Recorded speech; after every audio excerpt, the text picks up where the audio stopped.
The Jets are 5-2. Who would have thought that before the season started? And today we're going to be talking to Matthew Passy, who's a Jets fan. He's also a podcast producer and consultant, lifetime Jets fan, season ticket holder, and he's so used to disappointment and despair. But we're bringing him in here when the Jets are looking like they're on a high note. Put on some gangrene. The Jets are 5-2. Welcome to Local Football Flavor, where we talk to local fans to get the real information of what's going on with their team. So welcome all team players. So Matthew, why don't you just start with us? How are we feeling about the 5-2? Is it here to stay? Is this a mind game that the Jets are playing on you, or how are we feeling about this? It feels good to be 5-2, but as a lifelong Jets fan, I know not to get too excited. Plus, with the news that we lost Breece Hall for the season, probably we lost the offensive lineman, and truthfully, even though we've been winning games, we haven't looked good winning games. I just don't think we're gonna, sustain it. That's fair. That was my observation as well. You guys obviously you beat the Steelers. Watch that. That was awesome. Not hard to do. But Breece Hall was so much of this offense, and it was really when the Jets did something of any significance on offense, it was Breece Hall. I mean, I obviously missing an exception or two here, but as the general consistent concrete, it was Hall. And is there a game plan now, or is it all right? I mean, the good news is the Jets we're pretty deep as far as offensive weapons, right? We have Carter in the backfield. There's plenty of running game that the Jets can play on, and we do have plenty of really good receivers, and even Berrios can make some nice, end arounds, jet sweeps, whatnot. And so we can make some plays happen, but without that dynamic offensive threat from Breece Hall that he's just going to break one off for 60 or 70 yards. The teams are definitely going to be pressuring Wilson a lot more. We saw that in the game against Denver where, he was just running around scared. Mm-hmm. He was making some really silly plays. It's weird that they haven't had a turnover in a while, given the way that he's been playing. Can they win some more games without Breece Hall? Yeah. Do their chances go down? Probably. Yep. I guess that was kind of my analysis of it. And since you guys are in the same division as him, I think I'm going to use it as a reference here. I think that Zach Wilson is the exact other end of the extreme of Tua, because Tua can do a first read and get the ball out on fire. I don't think I've ever seen a throw where Zach Wilson gets the ball out on time to his first read. But when he can run around like crazy and find stuff, which Tua cannot, but it's weird. Like, he's supposed to be this super smart, polished guy, but can't make a first read, and I don't get it.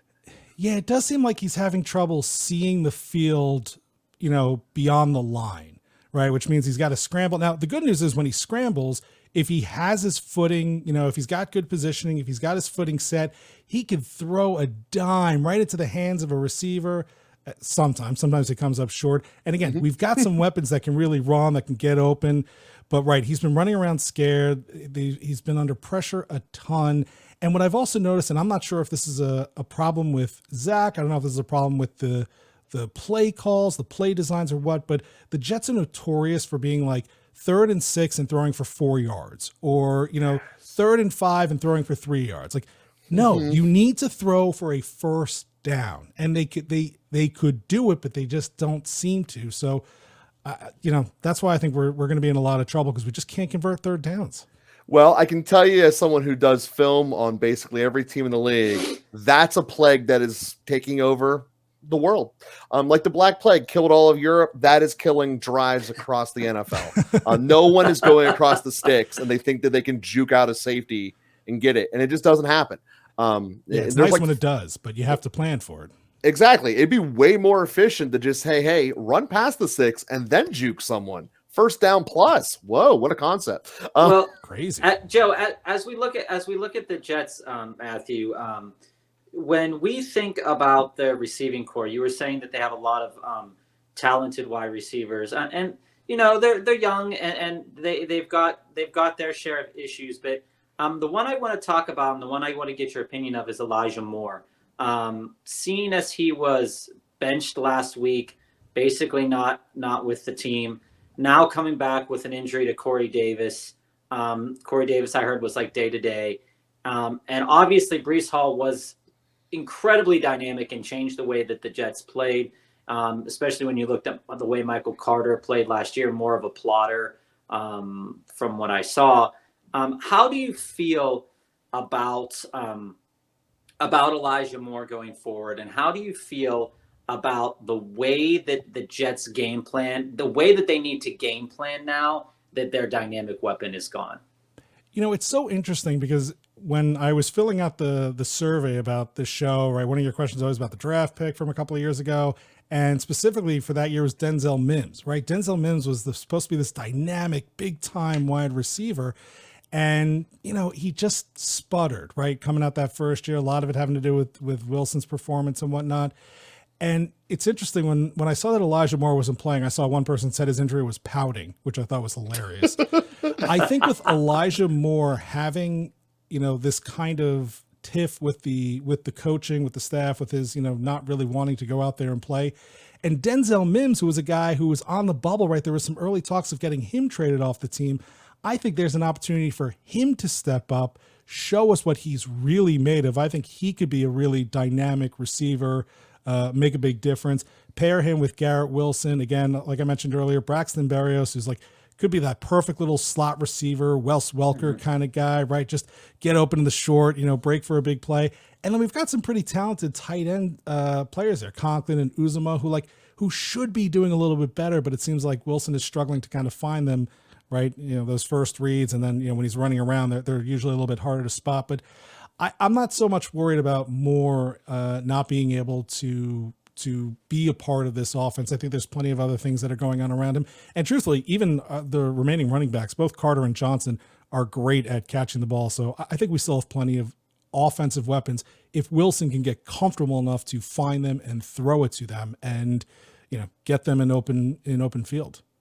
And in your opinion, what do you think would make Wilson become more comfortable? Is it that he's just going through some yips, basically, not starting the first 2 weeks when Joe Flacco was there? Is it going to take just a little bit more time? And do you think the Jets can, because the Steelers, we're struggling with Kenny Pickett and the offensive coordinator and stuff. So, do you think it's going to get on an uptick? You said there, you see a potential for a couple more wins here and there. What's your viewpoint on Zach Wilson? The thing about Zach Wilson is I really like him, right? I like his attitude. I like the way he approaches the game, right? He's really headstrong. He's not a showboat kind of guy, right? When he gets on the microphone, you hear a guy who sounds like he knows what he's doing, who seems like he's comfortable. He's showing leadership. The players seem to rally around him. They really seem to like him. But right, what you said is he's having the yips. He's had the yips since he started, right? I just don't know if he is big enough, strong enough, confident enough to be a starting NFL quarterback. And listen, the Jets have always struggled to find starting NFL quarterback talent, or at least, know how to use them, right? We had Geno Smith, who was just, he finally caught some strength in the offense, and then he got sucker punched in the preseason that year, never played, right? And then we lost him. And now look at him playing for Seattle right now, playing like an absolute all-star. So I like Zach Wilson. I want him to be the guy. I'm so tempted to go out there and get the jersey. I just don't know if he is really a starting quarterback. It might be that we're looking for another quarterback in the draft this year, or, who knows, maybe we're not going to trade for anybody at this point, but maybe in the offseason we're trading for, one of these other secondary quarterbacks who have shown a little bit of potential, but they're just not going to be the leader of certain teams that already have someone out there. Now, it's interesting you say not going out to get another quarterback, because just came across the wire on ESPN. The Jets are acquiring James Robinson from the Jaguars. Oh, yeah, that is definitely news to me, because I know there was some talk of going literally 1 minute ago. Well, there's some talk. They were looking at everybody was saying they should grab what's his face from Cleveland, who's I'm totally blanking on his name right now. But I don't have a ton of information on Robinson. I'm glad that they are adding a little bit more depth to running back, right? It can't hurt us to have yet another person on the field who can be comfortable running the ball. Like I said, I just don't think that I don't think you can mess with Wilson's confidence right now. If you think he has that potential, I just, now here's the other thing. Every time I watch the game and I'm watching him play, I'm like, oh, I go on Twitter and I'm like, that's it. I'm done with Wilson. Like, then 2 plays later, he throws this like beautiful 45-yard pass right into like the fingertips of somebody, that makes a big difference in the game and changes the momentum. But I don't think they're going to do anything about it this year, but we'll see how they finish out. He just doesn't feel like he's got that all-star quarterback game to him. From my observation watching the film, there seems to be some just basic technical quarterback stuff that he's not asked to do, or I guess maybe not capable of doing. But when they run the ball most effectively with Breece Hall, you go through all of his highlights, almost all of them, he's getting the ball tossed to him. Very rarely is he just doing a simple straight handoff into his stomach, run it hard up the middle, like you would think of, 1990s football. Turn around, out of the eye, put it there. Curtis and you just don't see that out of him, and you don't see the first reads. And I guess this gets to a greater question of mine, because he's the second pick. You guys had essentially the choice of everybody except for Lawrence in that draft. How do you guys feel about the GM? Because in general, the Jets drafts never seem that awesome until this year, basically, because Sauce looks like he's the real deal, and Hall certainly did. But what's the feeling on him? It seems like there was a lot of maybe, and then awesome. But what's up with that? Here's what I got to say. Hey, you ever see the movie Draft Day with Kevin Costner? No, I did not actually. Oh, all right, that's the one where they drafted Baker, wasn't it? It was the one where they were kind of like, it was the whole thing about like Cleveland and their pick for Baker and whatnot. As a football fan, you got to watch this movie. It's not the greatest. It's not an Oscar-worthy movie, but as a football fan, you got to love it. But anyway, as part of the movie, he just has this epic turnaround draft where he's just like slaying people, turning one pick into like 3 or 4 incredible picks really quickly. Watching Joe Douglas draft this year, which truly was like his first real, we're going to give him that this was like his first real draft to show us what he can do, right? To show us what kind of team he could put together without the remnants of general managers in the past. I think this year he has showed us that he is a very savvy GM. He knows how to put people in place. Listen, the fact that he's out there for, tonight announcing that we've got another running back coming onto the team makes me feel good about what's going on there. The fact that the defense is so stacked, like they have been amazing, all season long. I have really high hopes for him doing right by us. I'd be willing to give him at least another 2 seasons, and let's see if we can actually go out there and just, finish up just a couple more of those pieces. Hopefully Williams gets the contract he deserves after his performance so far this season. And, we're really on the upswing for a couple of years here. Yeah, on the note of the defense, you guys, especially against Green Bay, own that line of scrimmage. I mean, you guys just basically poured in Rodgers' face. It was awesome. I love watching Rodgers get hit and get upset. It's beautiful. So the mere team that I think you guys are really like was that Denver. Like, it felt like your 2 defenses are so much further ahead of the respective offenses on their team. And as long as that defensive line can keep the pressure, you guys can win for a long time. As long as, you're keeping games under 20 points. I mean, really, how can you lose? Something I've always said about the Jets, and for a while there when we had Rex Ryan coaching and Mark Sanchez was our quarterback, we were doing fairly well. We don't win a lot of games, but we watch teams lose a lot of games, right? Like, and that's what seems to be, I think, happening a little bit here. I think the defense has been winning some games, and Carter and Hall have done a few things that have helped us win some games.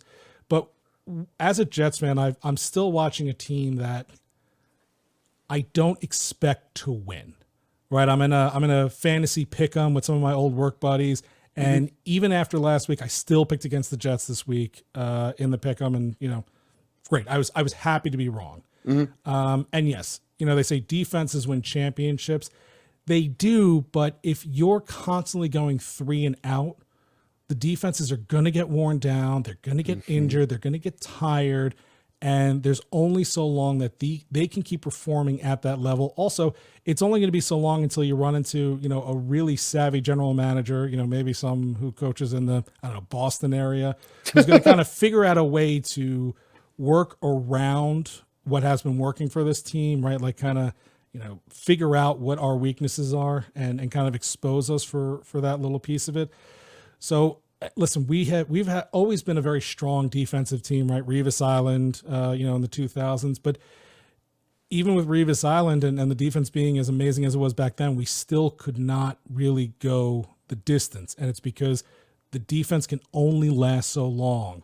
The offense needs to be able to put together 4, 6, 8-minute drives, even if it's ending in a field goal, right? Just being out on the field, giving the chance for the defense to rest, taking that time away from the other team's offense, taking that momentum away from them is going to allow them to be as elite as the talent is showing them. Plus, as a Jets fan, listen, we're right. Like, offense is getting injuries. We've had a couple of defensive injuries. I hope these guys can stay healthy. I'm going to wish that they are, but as a Jets fan, I'm just always waiting for someone to go down. Mm-hmm. Yeah. Well, I mean, yeah, Joe, I want to build on that a little bit, Matthew, that when I look at the Jets, and they're a team, we were doing DFS lineups 2 weeks ago, and the Jets were one of those defenses that I pinpointed as my defense of the week, and they proved me right in Good that pick. instant of time. Yeah. And it seems like there's two defenses in that AFC East that are really, really good, but with the Jets and with the Patriots defense, I feel, is really good too, for a couple different reasons, and the Bills defense is pretty good. But on the topic of the Bills, like you were saying, in order to beat a team who can just keep dragging your defense and just keep going, you have to put an offense on the field, and it has to be able to sustain drives. And it's something that Joe and I talked about with the Steelers from last year too, is that if you're not sustaining drives and they're constantly ending with no points or constantly ending in field goals, you're going to run yourself into a problem later on down the line. So do you feel as a fan right now that they have the pieces to beat Buffalo in the next year, 2 years, 3 years? That's the team to beat. It's interesting you bring up Buffalo for a number of reasons. One, I'm a season ticket holder. I live a little far from the stadium, so we don't get to go to a lot of games, but we decided, my wife and I, this year's the year we're going to take our kids to their first football game, kind of see what that experience is like, find out if it's even worth hanging on to these tickets anymore. And of course, the game that made sense on the calendar was the Buffalo game. So I'm gonna watch in person whether or not we can hack it. The other feeling I've had about Buffalo, and even to a little bit extent, Miami and Tua, is like, great, we finally got Brady out of the AFC East, and now we've got these two elite quarterbacks playing for the other two division teams that we have to face twice a year. Josh Allen has been awesome. My wife has him on her fantasy football team, and week in and week out, he is just lighting everybody up. To your point, their defense has been giving up plenty of points. Well, like, their games have been somewhat competitive, but they're putting, easily 20, 30, 40 points on the board, no problem. Mm-hmm. Can we keep them to 23 points? Maybe, but then I'm not sure we can score the 24 that we need to win that game. And if Tua was really healthy, and listen, I don't know if he's ever going to play football at the level that he could have played football because of what happened this season. Probably won't. With his ability to run, with his ability to, hold that ball for a while and allow somebody to get open, they're definitely going to figure out a way to exhaust our defense to the point where we're just not going to be as effective. What made us so effective with Green Bay was we were in Rodgers' face every single play, right? Mm-hmm. He had nowhere to go, nowhere to hide, no time to get his routes. The running backs, really couldn't find an opening all that much. This week, we put a lot of pressure on, what's his name? Ripien is Denver's guy. The third guy, yeah. Right. Or something, yeah. We're talking about a third string backup to the backup quarterback who's nobody's ever heard of. And so, it looks good to beat up on that guy, but is he really competition that we're going to be facing week in and week out, right? What's going to happen when we face a Josh Allen? What's going to happen if we, get to face a Tua. I'll even honestly, I'm going to be wondering what's going to happen when we face a Mac Jones with Belichick, game planning and really, putting his football savvy into play. I just don't know. Now, I love our team. I'm going to root for them. I'm going to hope for them, but this is why I'm not feeling very confident. I think we can keep teams to lower points than they're going to see elsewhere, but then I just don't know that we have that dynamic move to get ahead of them.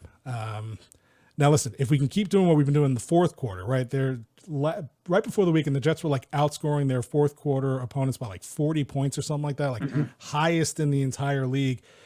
If we can close games, great. And if Zach Wilson can, the one thing I'll give Zach Wilson credit for is like when it matters, he's been really good.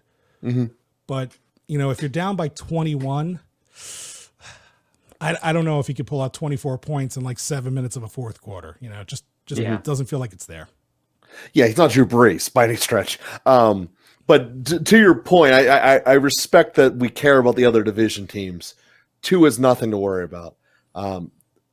Watching last night's game, Hill, man, whew, that guy. I understand. I could throw to Tyreek Hill, right? Yeah, Like anyone just get can. over to anybody. But here's the thing: this was inevitably going to happen.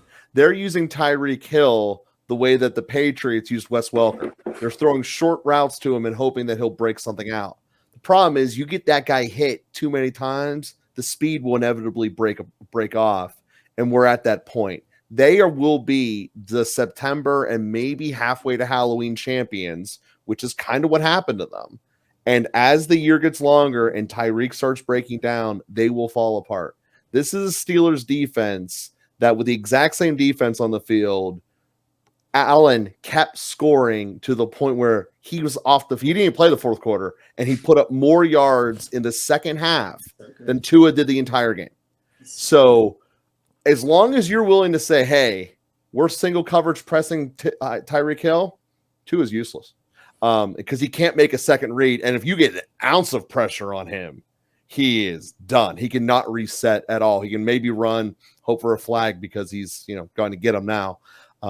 But in that regards, Wilson's the opposite. You can't bring that guy down. And that part's crazy to me. Yeah, I mean, it's true. Like he's been running around a lot, which has been kind of showing his resiliency. I mean, he's not very fast, but he's got some moves, right? He made a couple of nice run plays for first downs this week that were, yeah. Well, and then he had that other ridiculous spin move where he almost threw the ball like right to the Denver defense. But you brought up the other word that plagues the Jets, and we saw a lot of it this weekend, which is penalties.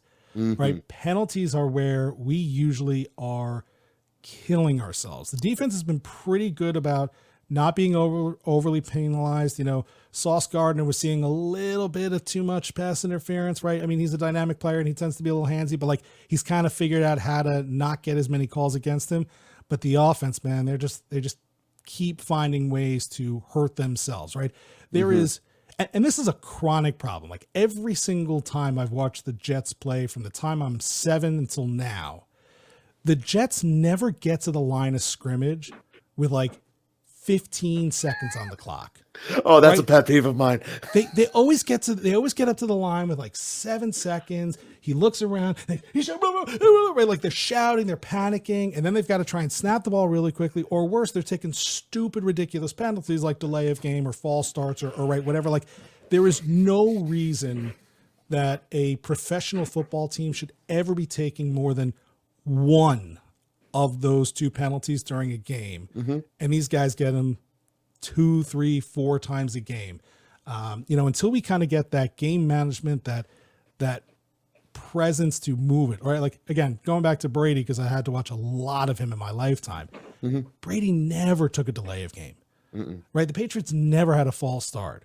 When it was 3rd and 1, they knew exactly what they were going to do. Right, he didn't even wait for the coach. He just walked on the line and said, "Here's what we're doing," and you knew they were going to get it. And I don't have that confidence yet in Zach Wilson and this offense. Yeah, and really that's the caller coming in. That's one of the credits to McDaniels is he never sat back and waited to see what the defense put on the field. He said, I am dictating to the defense and they are going to figure it out. But there's a trend of offensive coordinators which are passive and they just want to be able to manipulate the matchups and make sure that the guy that they're trying to target isn't on the field. But when you're constantly doing that, you're killing the first half of your play clock. It's so much better to do the opposite. Let your quarterback be under center for 15 seconds, look around and trust your guy. And it really comes down to that. Does your coordinator trust your quarterback to see the field or not? And at the end of the day, if you don't, why is he your quarterback? Or why don't you get a coordinator who trusts him? That relationship needs to be better. And we're living a complete death of that. Like we have the death of a mall right now in terms of the relationship of our coordinator and our quarterbacks. Like they just walk through and just, we don't want to be here. It's We like don't Joe wanna and see it. Matthew, I want to put this on you two guys. I want to ask you this question. If Zach Wilson got up to the line with more time on the play clock on this, do you think that he would be able to see the field better and not have to run around as much if he got up there with more time to actually do the things he's supposed to do as a quarterback? Because we know that Tom Brady had the opportunity to do those things. So when we look at Zach Wilson, if he had the opportunity, do you feel like he would be in a better position? I mean, the thing that they said about Zach Wilson, one of the reasons they liked him so much, right? Because he's not one of these big, towering Ben Roethlisberger types or, Aaron Rodgers types where he just stands there like a quarterback. He still looks like a college football player playing, against NFL players. But they said he was a smart guy. And right to your point, like if you gave him the time to get up there, for him to examine the field, for him to think about what's going to work best for him, is it going to work? I don't know, but let's give him a shot, right? Let's see if him having more comfort, because right, if they're panicking with 6 seconds left, right, you cannot get comfortable. You cannot get a rhythm. Then you snap the ball.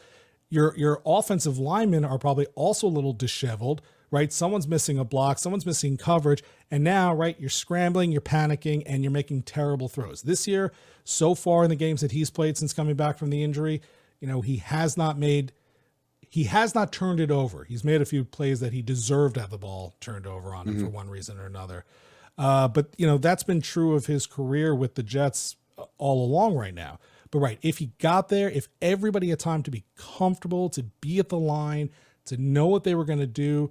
Peyton Manning was amazing at this as well, right? Peyton would get up to the line with plenty of time, look around, yell Omaha a few times, even though mostly a distraction.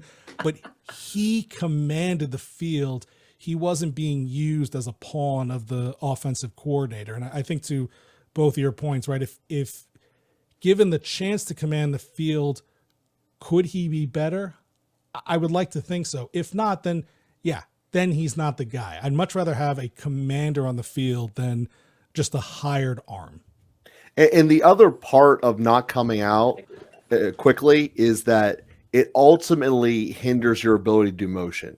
Because when you're doing motion back and forth, that's your chance to make the defense be all like, oh, what's going on? Like, we got to reset, take steps to the left. And for NFL blocking, it really only takes a half a step, someone leaning the wrong direction to get a hole. And, you get someone, obviously, I don't know about Robinson will be able to hit him the same way, but when Hall was hitting him, it was going. And that's, to me, the major deficit of leaving your huddle too late.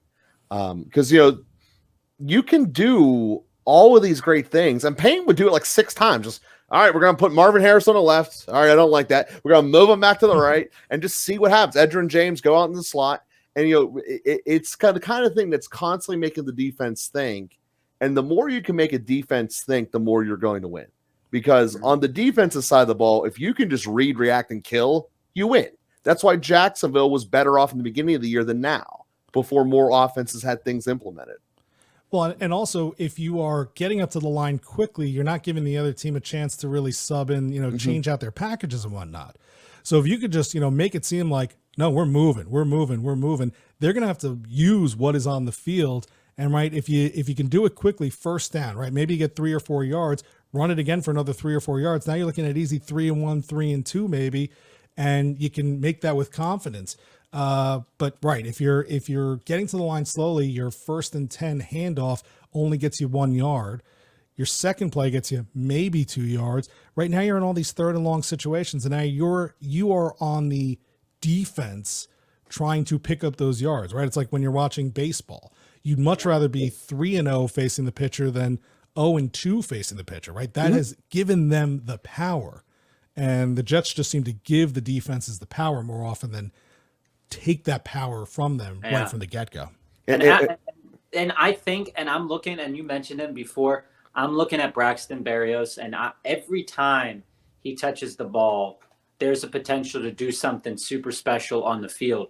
And with a guy like that, the more time he has on the field to know where he's supposed to be, to do movement, to do things like that, that's dangerous. I mean, I just keep thinking, every time I think of like gadget players, or I think of guys with just all kinds of ability, one of the things I think about is like Devin Hester and how Chicago at times used him correctly and at other times didn't. I also think of Dante Hall, right? Dante Hall, when they tried to put him on the offense in KC, he was a different build than Berrios and a different build than Hester. But like, man, with a weapon like that, it's hard to imagine why they don't get to the line sooner. Something has to be going on in the coaching staff to screw that up. I'm so glad that in talking about Braxton Berrios, you brought up Devin Hester, because both of these guys are from my alma mater, the U. So I love to see them do well. I love, like, Devin Hester, "You are ridiculous" is one of my favorite broadcasting lines of all time. Just amazing. Well, on that happy note, well, we'll pick this up on the other side of the break here, and we'll dive into that real quick. This episode is sponsored by the podcast Father and Joe. Father and Joe aims to bring individuals into a better relationship with God. Each episode discusses an element of the human experience that we all can relate to, as well as questions about faith. What are indulgences? What's going on with purgatory? Why can I mentally grasp the concept of God, but I don't feel him in my heart? During each episode of Father and Joe, we are invited to enhance our relationships, and in doing so, we will improve ourselves and society. Download Father and Joe every Tuesday. So we thank you for watching this episode of Local Football Flavor. We know there's a lot of different things you can be doing with your time, so we appreciate you either listening or watching us in whatever way you're digesting us here today. So we here at the episode want to try to request helping us out in one of 3 different ways, because all 3 ways will help us. First is the analytics. If you can either click like or subscribe on whatever platform you're watching us on, it makes a tremendous difference, as those algorithms kind of control what our popularity will be, and you, our listeners, are the only one that can help us win those analytics games. So by clicking like and subscribe, it makes a tremendous deal for us, and leaving reviews and comments help tremendously as well. So that's what we ask you as a listener to do. If you're interested in the show and you'd like to be a guest on the program, please reach out to us. We love talking to people, and it's our conversation about your favorite team, letting people know what's really going on that the national media normally misses. So we would love to have those conversations with you. And the third way is the sponsors. As you've noticed, we've already had some sponsors reach out to us here. You can see one down here in the corner. You can easily be in the scroller along the bottom, having your own personal message, as well as all other fun things like controlling the jersey I'm going to wear, or that little teddy bear behind me can be one of your team logos things. You can make me wear a stupid cheese head if that's what you want to do. All of those things are available by reaching out to us at localfootballflavor@gmail.com. We thank you guys very much for being a part of the show. And now let's resume to today's episode. Yeah, so welcome back, guys. So one of the things that we obviously wanted to talk about here is how the Jets are moving forward. And with Hall going down, it's a big deal. And we just got the news of Robinson here today. And why don't you start with this, Bob? You're the one who follows Robinson more than anyone else I know, because you like him for some reason, and I never really got on the bus. So why don't you break down what he brings to the table and all that? I mean, I don't see, and this is the thing about when a player gets traded, you don't know how well they're going to fit into the scheme of the team. Like, obviously you would hope that management knows the players that they're going to get and going out there to get. And it seems like the current Jets management knows the talent level of the players they're going after and knows if they're going to fit into the system. It goes a little bit back, and Matthew, you might want to speak on this too. Is that when Chris McCaffrey was recently traded to San Francisco? San Francisco really didn't really feel to me like San Francisco had a need for another running back because their team already had a lot of different talented running backs at different parts in their careers that could offer them something more dynamic. And for Carolina, they got rid of McCaffrey, and because they got rid of McCaffrey, they had to start using other people on the team to score points, and they ended up scoring a lot of points last week, which surprised us all against the Tom Brady-led Buccaneers. So I honestly, like I said, like Matthew said earlier, we don't know really what he's going to bring to the table for the Jets. And Michael Carter was good enough last year, and you said Johnson was good enough. I mean, all these players are good enough, but I'm not really certain how he's going to fit, but he is certainly talented. You saw it last year. He can definitely rack up a lot of yards. He can catch the ball.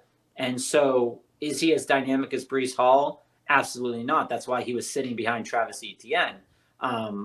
But it's there. But is he good enough for the Jets scheme? Is that what the type of player they're looking for? I don't know.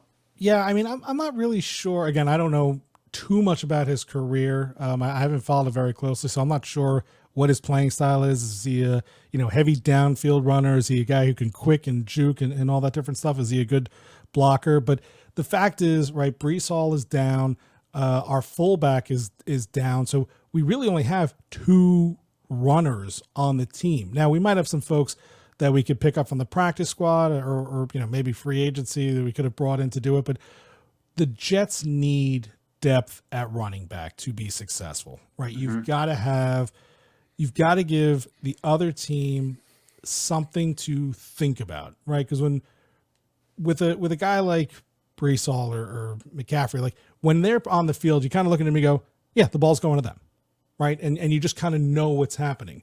But if you could put a couple of different running backs behind him, right, a 2-back set, or maybe you line one up as a wide receiver, you have to make these other teams think about what it is you're going to do with them. And so I think, listen, there were some talks that they should go after Kareem Hunt.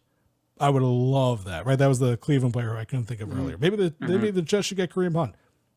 Would not have said no to that. Right. But obviously, these guys are much better tacticians. They sit here, they study films, they read the reports. They're watching and they know everything about these guys more so than I do. All I know is his last name is Robinson at this point. So fair enough. So my sense is they have a reason why they're bringing him in. Either it's because of his availability, because of his talent, or maybe it's just because that's what our salary cap allows for right now, or because it was a better deal, right? They didn't have to give up too much to make up for Breece Hall right now. Yeah, they gave up a 6th-round pick that could become a 5th-round pick if he rushes for like 600 more yards or something like that. All right, so it's not bad. Not really that much at all. His contract isn't too deep. So to your point, Joe, I mean, anytime these in-season trades happen, it's not like a fantasy football trade, I own James Robinson because I like James Robinson as a player. He's super effective as a runner a lot of times. But yeah, I just am curious what's going to happen because, like I said earlier, the teams that he's playing are much, much different than the teams in the AFC South. And we'll see what happens with that, I think, Joe. Well, and I think also there's a lot of times where you see a guy playing for one team and then they get traded and all of a sudden they cannot perform at the same level they did, or vice versa, right? Mm-hmm. You have a guy who plays for one team, he gets traded, and all of a sudden it's like they figured out their spot. I'm thinking of who was the wide receiver for the Eagles? They used to, they made fun of him so much for dropping incredible catches. There was even like that news report. God, I'm totally blanking on the name. I'll come up with it later. But right, like he struggled in Philadelphia. Was it Rager? No. Oh, my bad. Okay. No. Sorry. Didn't mean to Aguilar. Aguilar. Yeah, Aguilar was like he struggled so much. There was a I'm sure it made some national news, but like there was a local television report, right? There was a fire in some building and some guy caught a baby that the woman, threw out the window to save the baby and whatnot. And they're interviewing this man on the street story, and a hilarious clip. The guy goes, yeah, they caught the baby. Unlike Aguilar, and it just became this huge meme in the area, just totally just ripping this guy to shreds. And yeah, he's struggling in Philadelphia. Then he got traded. He's having a much better career, right? Look, he's not going to be, Roddy White. He's not going to be all these, Julio Jones or anything like that, but he's playing better. So, right, maybe it's a change of scene that's going to help Robinson, and with Christian McCaffrey, maybe the change of scene is going to hurt him, right? Maybe he just was dynamic for that team, for that division. But listen, it seemed to work for San Francisco this week. Yeah, it did until Kansas City showed up. Yeah, and that's another team that's they could beat that team. They could win games, but they can't win against the team that's going to put up 40 points very easily, right? That's just Patrick Mahomes is just something different. Yeah, right? He's just built differently. He's one of those guys. You put the ball in his hand, you're like, he'll get it done. Right. Even Aaron Rodgers 2-3 years ago was one of those guys. You're like, there's 2 minutes left on the clock. Aaron Rodgers, you hand the ball. He's going to get it done. Right? He's going to throw the ball 50 yards into the end zone. Somehow or another, Green Bay is going to come up with it and have the touchdown. Right. Like a lot of teams have not ever had that. This person's just going to get it done player. Mm-hmm. I know we haven't. Well, there's only really two of those quarterbacks in the league right now.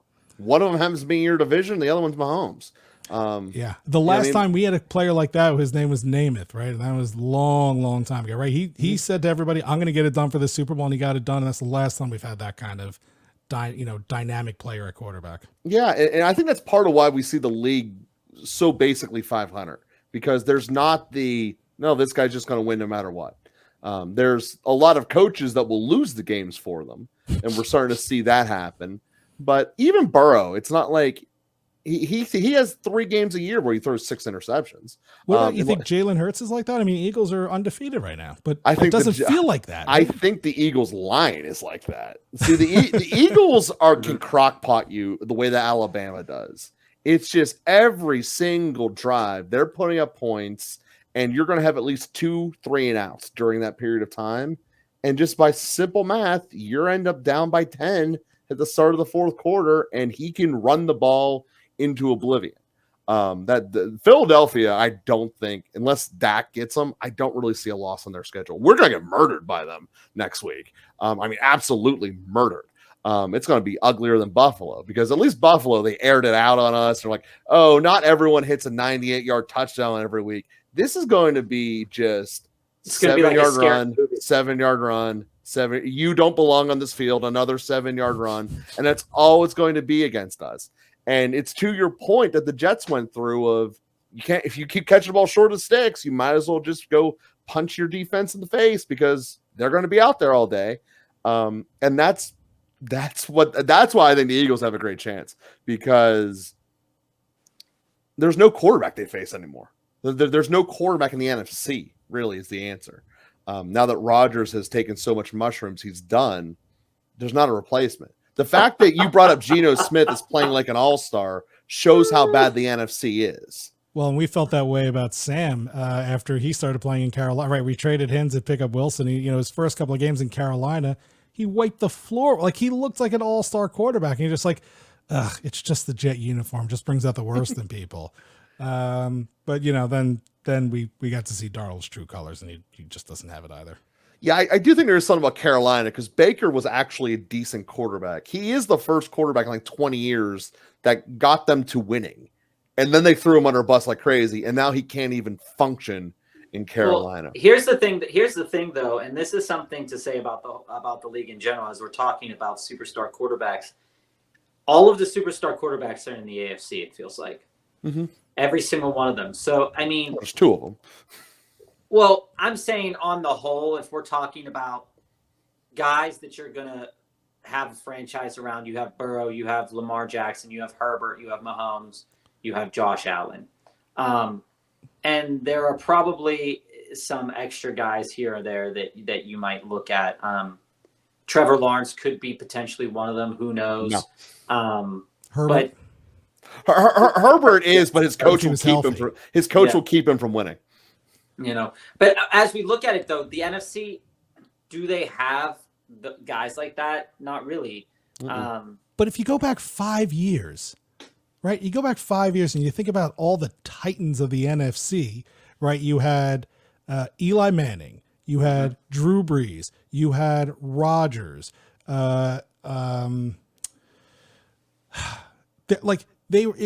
NFC just felt stacked. Yeah, Russell Wilson was still there. That was when Russell Wilson was good. Russell Wilson was there. Right. Russell Wilson was over there. Cam Newton, right? Like it just felt like every, they used to call the NFC East the NFC Beast, right? Because they were just playing so well. And then, that turned around a little bit. But even right now, even the NFC East, like Dallas looks like they finally are clicking again and they could play pretty well. It hurts me to say that out loud, but I did. Obviously, Philly is playing well. The Giants appear to be, seem to be winning week in and week out for some strange reason. I don't think what's his face is all that good, but they're figuring out a way to do it. Daniel Jones is not good. And the Commanders, whatever. But that actually gets to the broader point that this season's kind of taken over. And what I wanted to ask you about now was Saleh, because the teams that are winning are the ones that actually have good coaches, and everyone's roster is kind of blah. Vrabel is going to run away with that at AFC South. It's going to either be Baltimore or Pittsburgh. I don't know how it's going to happen, but one of those two are going to win the AFC North. I don't know why Baltimore isn't running away with that division, by the way. Because Lamar Jackson keeps throwing interceptions. And they also can't end a game. Yeah. They do. Did you just say the Steelers were going to win that division? Tomlin, I believe in him, baby. He's a Hall of Fame coach. Are you crazy? I am. I know I am. But I know we're getting destroyed by Philly. I know that's happening. I honestly see us going undefeated after a bye. It's less of them dominating a division and more of that division just having plenty of room for them to still win. That's exactly it. Baltimore can't end a game. We might win this division with 8 wins. We might go 8-9 and win this division. Our division is going to be horrible. The only thing that can possibly hold this thing back that makes me wrong is Jamar Chase puts up 2,000 yards like he's Jefferson. That's the only thing that could keep Cincinnati in. I mean, speaking of Jamar Chase, Garrett Wilson looks real good when they get to put the ball in his hands.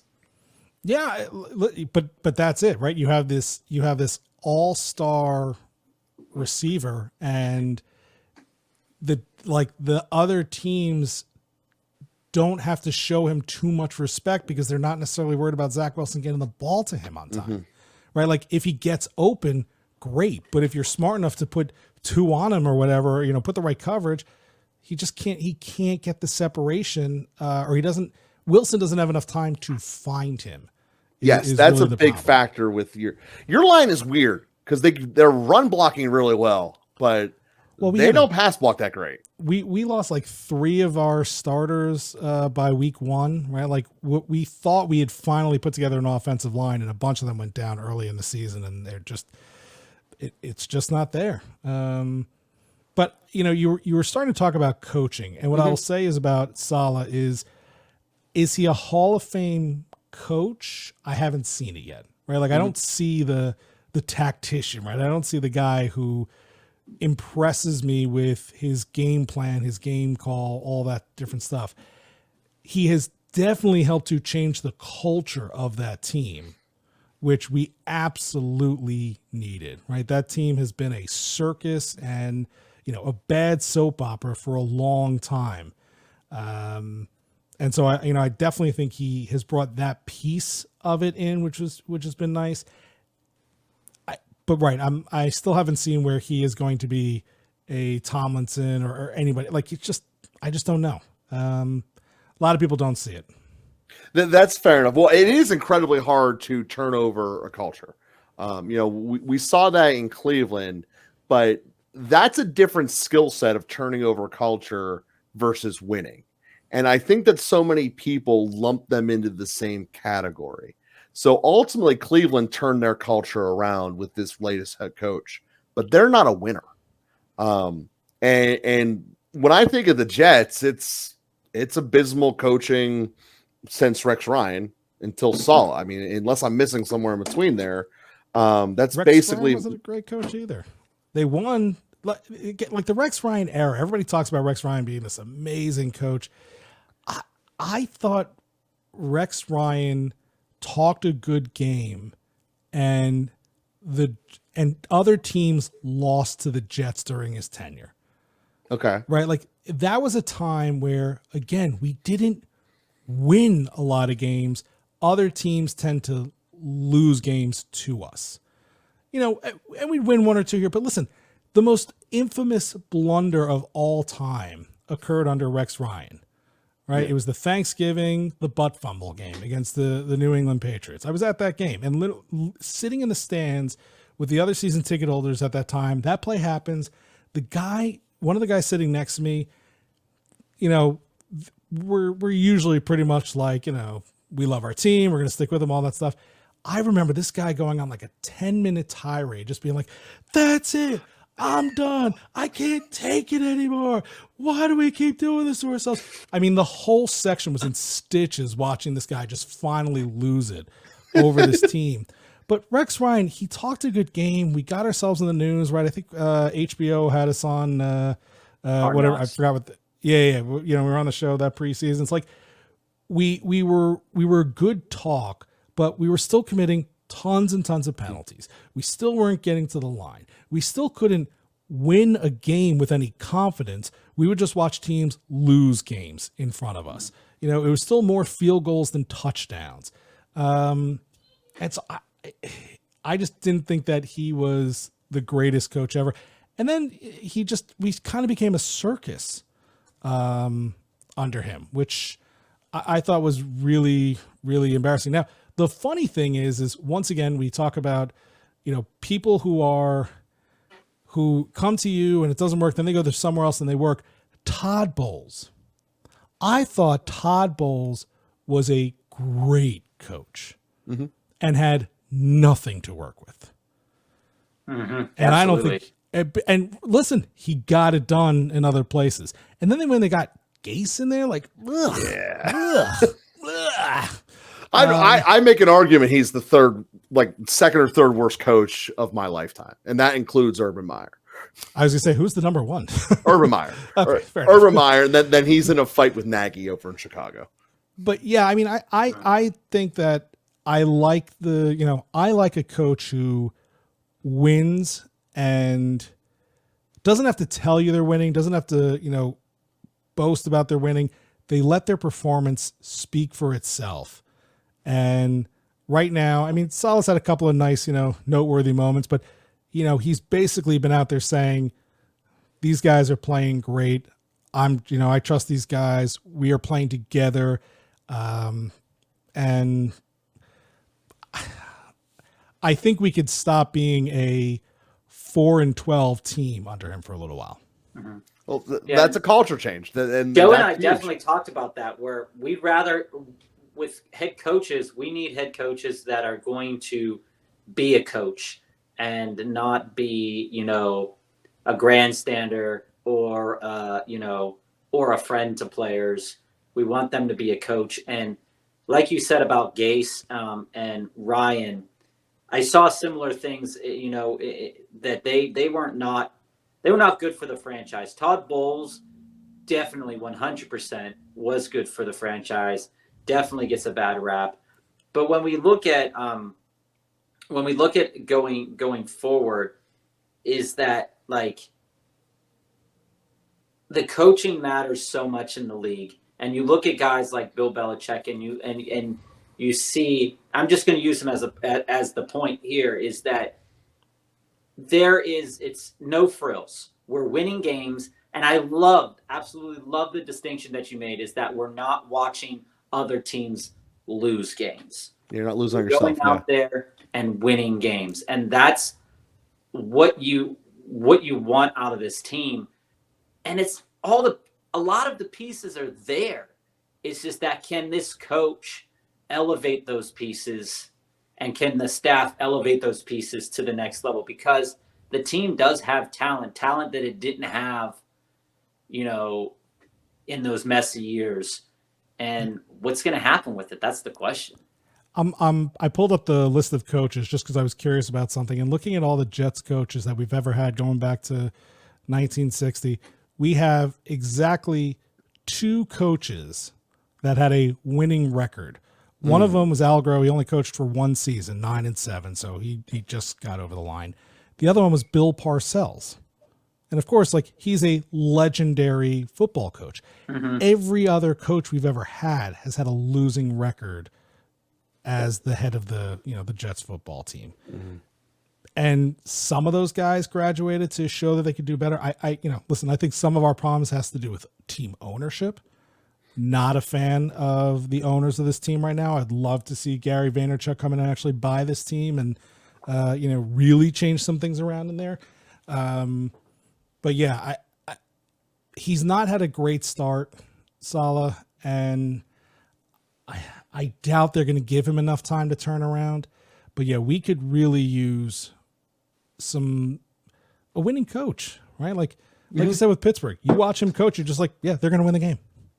Yeah, it's normally at the end of the day. Lose them the game. That's okay. Rookie quarterbacks throw interceptions, but if you watch that Sunday night game, the announcer probably said 3 different times, well, Miami could have put this away with that field goal. Miami could have put this away, but they didn't. It just felt like Miami was going to throw that game away. And for the record, Miami did not score in the second half.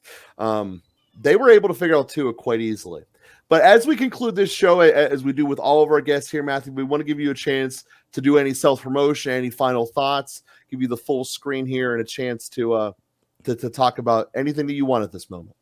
Well, first, let me apologize that you have to see this all in full screenness. So sorry to the audience at home. But yeah, I mean, super easy. My name, Matthew Passy. You find me on Facebook, Twitter, Instagram, LinkedIn, mostly Twitter and Facebook. But I post in all the other places just to keep it constant. And then the podcastconsultant.com if you're looking for any podcasting services, coaching, consulting. We do audits. So if you've already got a show and you're not sure why it's not working, we could totally take a look at that. Tell you why your baby is ugly and get you fixed up and put you back on the right track. But, truthfully, all I want to say is it's been a pleasure to be here. It is nice to talk about the Jets without having to feel like I need to curse every couple of minutes and without having to cry during it. So just thanks for the time and thanks for having me on. Well, thank you for coming for sure here. We certainly appreciate it. And, let's hope those Jets continue because there's not, as you said in the beginning, there's nothing better than watching Brady lose. There's nothing better than watching Belichick lose either. I know they come together forever, but is that fun? It would be nice. Oh, it would be nice. I guess I have to end it with the JETS Jets. Thank you, team players. Click like and subscribe, and we'll be with you tomorrow.